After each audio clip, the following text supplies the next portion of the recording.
औज़ुबिल्लाहिमिनश्शैतानिर्रजीम बिस्मिल्लाहिर्रहमानिर्रहीम। अवतार मोहम्मद पर बात करने से पहले आइए आपको खुदा का डिवाइन क्रिएशन प्लान बता देते हैं, जो मैंने समझा है और जो हर अवतार की कथनी या डिवाइन स्क्रिप्चर से साबित है और जिसको मैंने बड़े विस्तार से अपनी पुस्तकों वन गॉड वन रिलीजन और गीता सारा मुस्लिम पर्सपेक्टिव में दिखाया है।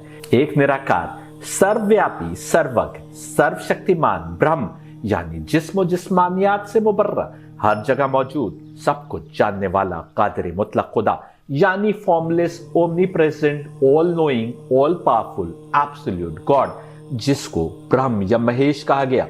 उसने एक साकार शक्ति क्रिएट की जिसको हम नूर जाती कहते हैं। इंग्लिश में इसको मैनिफेस्ट सेल्फ कहा गया, यानी जब कुछ नहीं था तो जो पहला नूर जाहिर हुआ उसको विष्णु भी कहते, और मेरी समझ से उसको कुरान में वजहुल्लाह यानी अल्लाह का चेहरा कहकर बात की गई है और कहा गया है कि जब सारी सृष्टि, तमाम कायनात लपेट ली जाएगी तो कुछ नहीं रह जाएगा सिवाय अल्लाह के चेहरे के यानी वजहुल्लाह के यानी विष्णु के।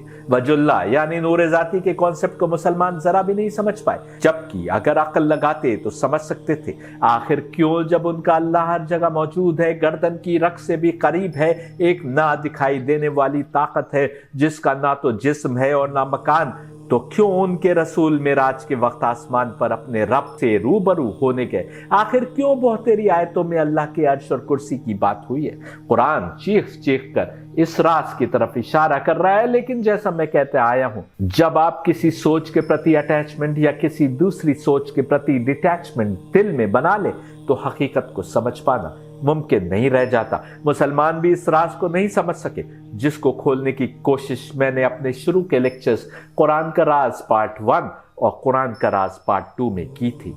इस नूर जाती से, मैनिफेस्ट सेल्फ से, विष्णु के द्वारा एक नूरानी रूह यानी दिव्यात्मा शक्ति उत्पन्न हुई जो ब्रह्मा कहलाई, जो परफेक्टली प्योर यानी पाक तत्वों से बनी एक शक्ति थी। इसी समय नूर के विपरीत एक और शक्ति क्रिएट हुई जो जुल्मत या डार्क या तामसिक ताकत थी। इन दो इक्वल और अपोजिट शक्तियों के क्रिएशन के बाद इंसान की उत्पत्ति हुई जिसको दिमाग या मस्तिष्क दिया गया, ऐसा जैसा किसी भी क्रिएशन के पास नहीं था। लेकिन इस इंसान को नूर और जुल्मत के बीच अपनी राह चुनने के लिए आजाद छोड़ दिया गया।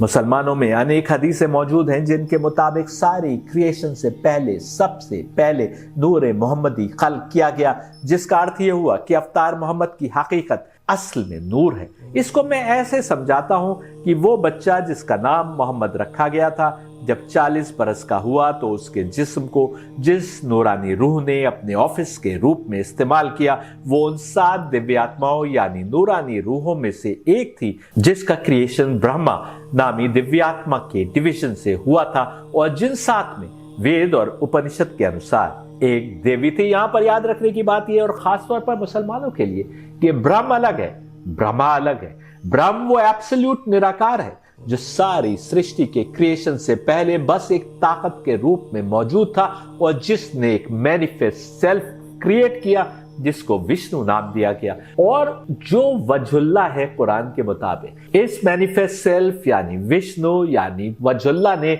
जब चाहा कि इबादत करने वाले, एब्सोल्यूट की इबादत करने वाले और ज्यादा हो, तो उसने आगे के क्रिएशन को अंजाम दिया, और उस आगे के क्रिएशन में नूर और जुल्मत क्रिएट हुए।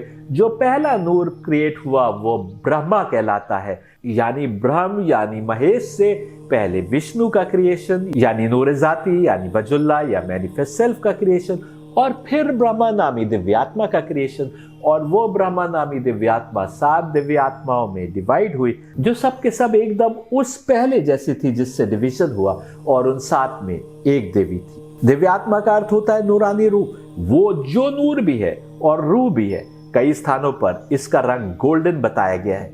अब समझिए, विष्णु से ब्रह्मा नामी दिव्यात्मा क्रिएट हुई तो जुल्मत यानी तामसिक ताकत भी क्रिएट हुई। ब्रह्मा नामी दिव्यात्मा यानी नूरानी रूह 7 दिव्यात्माओं यानी नूरानी रूहों में बदल गई जो सब की सब ब्रह्मा नामी दिव्यात्मा यानी नूरानी रूह के एक समान थी। इसको सिलसिलतुल ज़हद कहा गया है मुस्लिम स्क्रिप्चर्स में, यानी गोल्डन चेन। और अगर आपने ब्रदर आका उपनिषद पढ़ा है तो वहां पर आपको ख्याल होगा कि गोल्डन वूम की बात हो रही है। इन 7 दिव्य आत्माओं यानी नूरानी रूहों का काम हर जमाने में इंसान को हिदायत के सीधे मार्ग पर लाना था, तो दूसरी ओर जुल्मत ने भी अपने एजेंट पैदा किए, जिनमें से एक एजेंट शैतान यानी इब्लीस यानी सैटन है। जुल्मत के एजेंटों को वेद और उपनिषदों में असुर कहा गया है। दिव्य आत्माएं यानी नूरानी रूहें इंसानी जिस्मों में मानवता को हिदायत देने और रब की इबादत और इताअत करने का मार्ग दिखाने को आई तो अवतार या रसूल कहलाए, तो दूसरी ओर जुल्मत और उसके कारिंदे हर जमाने में उस राह से गुमराह करने की कोशिश में लगे रहे। यही मैत्रेय उपनिषद बता रहा है, जो मैंने पिछले लेक्चर में पेश किया। जुल्मत यानी तमस के पास भी टाइम टेस्टेड तरीके हैं जिनसे वो गुमराह करती है। किसी व्यक्ति का कैरेक्टर एसेसिनेशन करना हो तो यही तो तरीके हैं। उसे शराब पीता, औरत बाज और लड़ाई और मारकाट आदि करता दिखा दो। क्या यही डेमोनिक यानी शैतानी ताकतों ने इंद्रदेव के साथ नहीं किया? इंद्रदेव को हर समय शराब में धुत भी दिखाया, जंगल में विचरती युवतियों से रिश्ता बनाते, यहां तक कि उनके बच्चे पैदा हो गए, ऐसा भी दिखाया। और पुराणों में कहानियां मौजूद हैं कि कैसे राजे महाराजे कहानियां प्रचलित करवाते थे कि उनको इंद्रदेव की ओर से अस्त्र शास्त्र भेंट किए गए। ऐसा वे इसलिए करते थे कि आसपास के राजा उनसे डर कर रहे या आवाम में से कोई बगावत न कर बैठे। जुल्मत यानी डेमोनिक ताकतों ने जो जो कहानियां इंद्रदेव के लिए प्रचलित करी, उसी प्रकार की कहानियां जब अरब में मोहम्मद आए तो उनके खिलाफ प्रचलित कराई।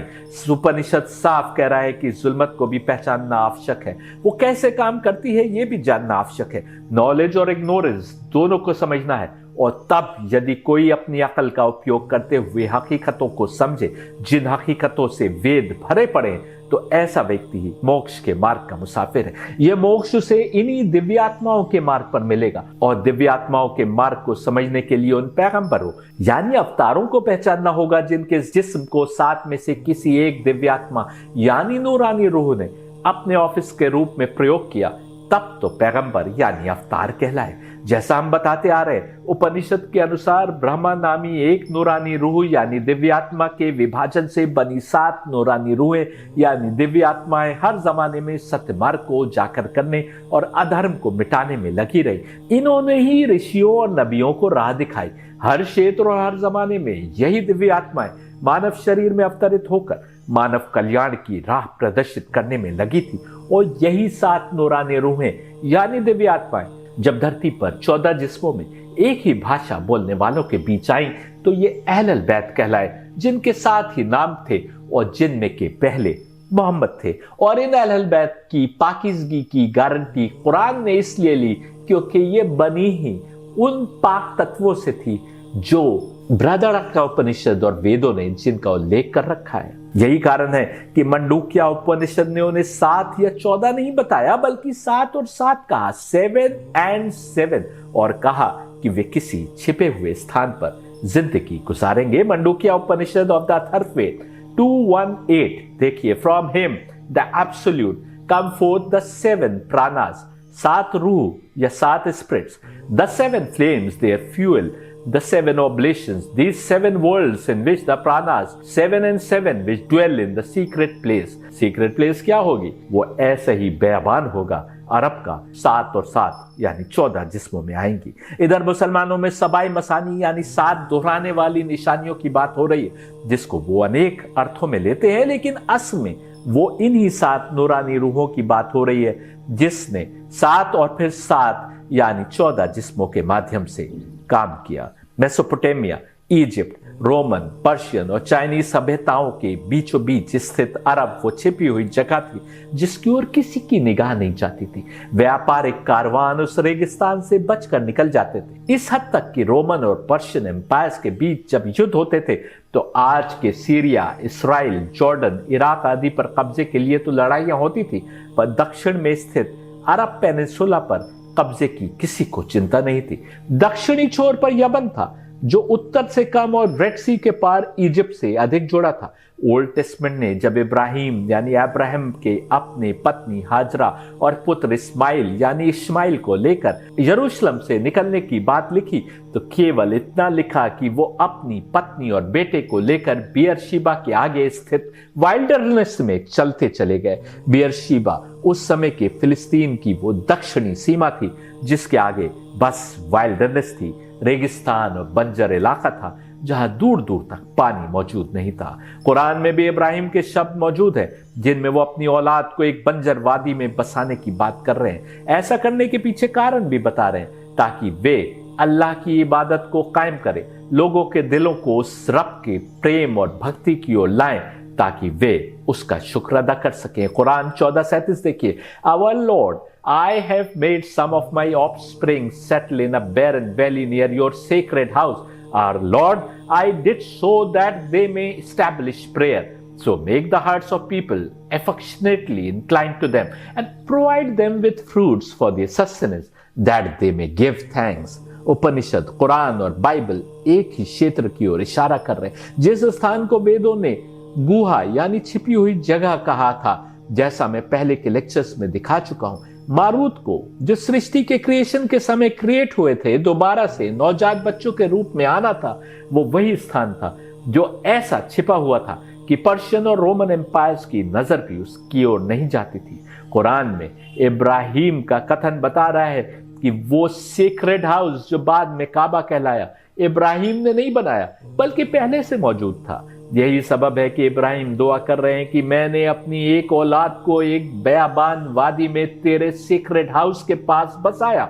यही सीक्रेट हाउस बैतुल्लाह कहलाया यानी अल्लाह का घर, और वो भी इसलिए बैतुल्लाह कहलाया क्योंकि यहां पर उन मारूत को नवजात बच्चों के समान आना था जो दिव्यात्मा यानी नूरानी रूह सृष्टि यानी कायनात की डॉन के वक्त क्रिएट की गई थी। बैतुल्लाह था ही उस निशानी के तौर पर जहां अहलल बैतुल्लाह यानी अल्लाह के घर के लोगों को इंसानी जिस्म में यानी मानव शरीर में नवजात बच्चों के रूप में आना था, ताकि अल्लाह की इताअत और बंदगी का मार्ग एक बार फिर से दिखाएं जिसको इंसान ने एक बार फिर भुला दिया था और तमाम दुनिया गुमराही के अंधेरे में डूब चुकी थी। अरब के रेगिस्तान की ओर तो कोई देख भी नहीं रहा था कि वहां पर दिव्यात्माएं अवतरित हो सकती हैं। यहूदी किसी मसीहा की प्रतीक्षा में थे तो वो इंतजार में थे कि वो मसीहा उनमें से होगा। ईसाइयों को भी स्पिरिट ऑफ ट्रुथ के आने की भविष्यवाणी दी गई थी, पर समय के साथ उन्होंने गॉड, होली स्पिरिट और जीसस के कॉन्सेप्ट को फैला दिया था और ईसा को खुदा का बेटा मानने लगे थे, जिसके बाद उस होली स्पिरिट का किसी और शरीर को अपने ऑफिस के रूप में प्रयोग करना उनकी समझ से बाहर था। भारत के हिंदू वेद और कृष्ण की शिक्षा से बहुत दूर आ चुके थे, बल्कि भारत में तो वो दौर तकरीबन वैसा ही जाहिलियत का दौर था जैसा अरब में था। यदि कुछ ब्राह्मण इन देवताओं का अवतरण मान भी रहे होंगे तो केवल भारतवर्ष की सीमाओं के अंदर किसी ब्राह्मण के घर में ही मान रहे होंगे। हालांकि ब्राह्मण कौन होता है ये उपनिषद में साफ तौर पर बताया गया था, पर समय के साथ ये भी वंश में स्थानांतरित होने वाला ओहदा बन गया था। मेरे बहुत पुराने मित्र मुस्तफा ने जॉन 16:13 का हवाला देते हुए लिखा 13th में, howbeit when he the spirit of truth is come he will guide you into all truth. उन्होंने कहा कि यह प्रोफेसी मोहम्मद की नहीं है जैसा कि सब मुस्लिम समझते हैं, बिकॉज मोहम्मद स्मॉल एस के साथ स्पिरिट है, यहां कैपिटल एस के साथ स्पिरिट लिखा हुआ है। होली स्पिरिट की बात हो रही है। और फिर जॉन 25 का हवाला देते हुए कहते हैं, and they said him saying, why then do you baptize if you are not the Christ nor Elijah nor the prophet. उनका कहना है कि शायद यहां पर जो प्रॉफिट की बात हो रही है ये मोहम्मद है। मैं अपने पिछले लेक्चर्स में ये भी दिखा चुका हूं कि एलिजा भी उसी नूर का नाम है जो ईसा के जिस्म को इस्तेमाल कर रहा था। मैंने जवाब दिया, वो भी सुन लीजिए, मैं भी नहीं कह रहा कि स्पिरिट ऑफ द ट्रुथ का मतलब मोहम्मद है। स्पिरिट ऑफ ट्रुथ दरअसल वो कंबाइंड स्पिरिट है जिससे 7 स्पिरिट्स वजूद में आई, 7 मिलकर स्पिरिट ऑफ ट्रुथ बनती है। मैं प्रूफ कर रहा हूं कि 7 की 7 स्पिरिट्स एक के बाद एक किसी विशेष स्थान पर आई तो सब की सब मिलकर स्पिरिट ऑफ ट्रुथ बनती है। आज आप अरबियन पेनिनसुला के इलाके को उन मुसलमानों से जोड़कर देखते हैं जो गुमराही में मुब्तला हैं, लेकिन वे दिव्य आत्माएं यानी नूरानी रूहें जब अवतरित हुई उस समय तो वहां जाहिल कबीले रहते थे जिनके अपने कबायली रस्म रिवाज थे। जहां पानी पाया जाता था टिक जाते थे और धर्म के नाम पर कुछ रस्में बची रह गई थी जो निभाते थे। उन्होंने बहुत से खुदा बना रखे थे और इन खुदाओं के दरमियान एक खुदा, एक क्रिएटर का कॉन्सेप्ट धूमिल पड़ गया था। जैसे मैंने बताया, केवल मंडूक्य उपनिषद ही नहीं, हम ऋग्वेद में भी पाते हैं कि देवता छिपे हुए स्थान पर नवजात बच्चों के समान पैदा होंगे। ऋग्वेद ने गुहा का शब्द प्रयोग किया जिसका अर्थ अनुवादकों ने छिपी हुई जगह या मिडिल कंट्री लिखा है। यदि आप मिडिल कंट्री अर्थ लेते हैं तो आपको पता होना चाहिए कि अमेरिका की खोज होने तक इस क्षेत्र को यानी अरब के क्षेत्र को मिडिल कंट्री ही कहा जाता था। अमेरिका की खोज के बाद से लोगों ने इस क्षेत्र को मिडिल ईस्ट कहना प्रारंभ किया। यह साफ है कि मारूत या देवता, जिनके लिए ऋग्वेद में इससे पहले के मंत्र में कहा जा चुका था कि उनका क्रिएशन उस खुदाई दिन के एकदम प्रारंभ में हुआ, यानी जब सृष्टि बनाई जा रही थी उस समय हुआ, वे किसी छिपी हुई या बीच के स्थान पर फिर से अगेन नए पैदा हुए बच्चों के रूप में आएंगे। जो लोग ये समझते हैं कि देवता ऐसे ही आसमान से जमीन पर उतर आते हैं, जैसे इंद्रदेव के लिए कहानियां प्रचलित थी कि वो आए और कोई युवती उन्हें पसंद आ गई, उनके लिए ऋग्वेद साफ शब्दों में कह रहे हैं कि देवता न्यूबॉर्न बेब्स के समान आएंगे, यानी किसी ऐसे जिस्म में जिसका अन्य मानव बच्चों के समान जन्म हुआ है। उस शरीर को नूरानी रूहें यानी दिव्य आत्माएं अपने ऑफिस के रूप में प्रयोग करेंगी। मैंने साबित किया है कि इस सृष्टि के प्रारंभ में क्रिएट की गई 7 दिव्य आत्माओं की बात हो रही है, जो जब एक छिपी हुई जगह पर या मिडिल कंट्री में 7 और 7 यानी 14 शरीर में आए तो अहलल बैत कहलाए। ऋग्वेद 1:6-4 से 5 देखिए, the मारूत्स according to their want assumed again the form of newborn babes. Thou, O Indra, with the swift maruts who break through the even stronghold, has found even in this hidden place. गुहा का शब्द इस्तेमाल हुआ है। The bright ones, वो जो नूरानी है जिनके अंदर दिव्य आत्मा काम कर रही है। ट्रांसलेशन है प्रोफेसर मैक्स मुलर का, पेज 14 के ऊपर। साफ शब्दों में इंद्रदेव और अन्य नूरानी देवताओं के फिर से नवजात बच्चों के समान किसी छिपे हुए स्थान पर आने की बात ऋग्वेद कर रहे हैं। अफसोस की बात यह है कि इंद्रदेव को लेकर भी जुल्मत ने तरह तरह की कहानियां अनेक काव्यों और अनेक पुस्तकों में भरवा दी।